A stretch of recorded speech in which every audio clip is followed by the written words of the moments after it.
right. Oh yeah, I got it. I hit it, okay. Please don't throw me out. Please don't throw me out. All right. Made it in to first base. Welcome to Christ Church News this week. And no, I'm not going to shake your hand. No, I just got a single against you. I'm not shaking your hand. Now, I don't know about you, but I remember growing up watching baseball, and with the season seemingly about to end very quickly here, I remember when I was growing up watching baseball, nobody shook hands or patted each other on the back with a smile when they got to first base. And when I was playing Little League as a kid, when I got a single or a double, I didn't go into the base and then shake hands with the first baseman or give a pat on the back to the second baseman and a nice smile. When did enemies stop acting like enemies? At least in baseball.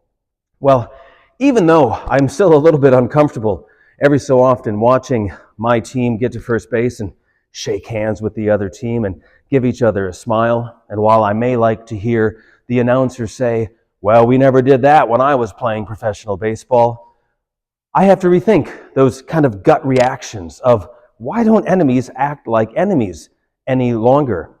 And I especially have to rethink it and remind myself in light of Jesus and his most closest followers, and of course all of us as well. But let's just think about those original 12. And let's just think about what a job it must have been getting them to get along and to walk together every day.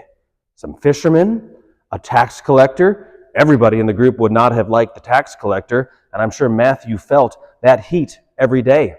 We had a zealot, and we have people with different priorities and different standards.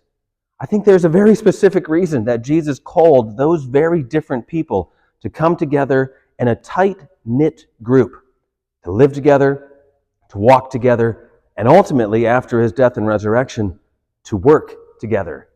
He called them together because they were different, they were diverse, and he called them together to be a community.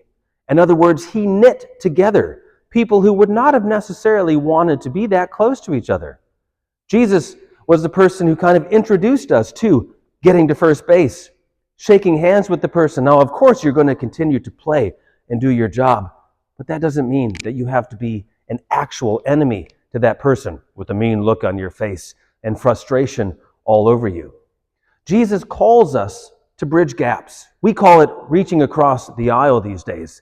It doesn't mean you stop being who you were on that side of the aisle, but it means you're reaching across.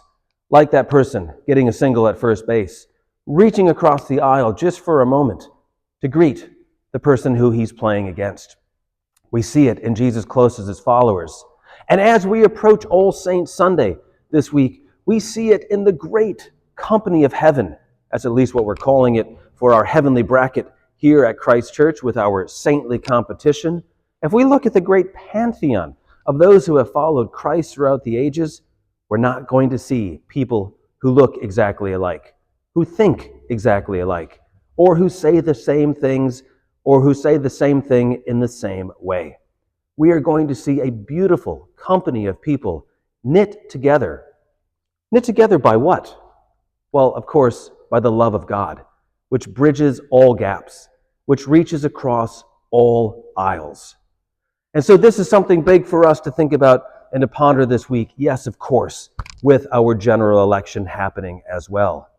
Reaching across the aisle, like being at first base and shaking hands with that person whom we're playing against, whom we may not agree with, who we may disagree with quite vehemently.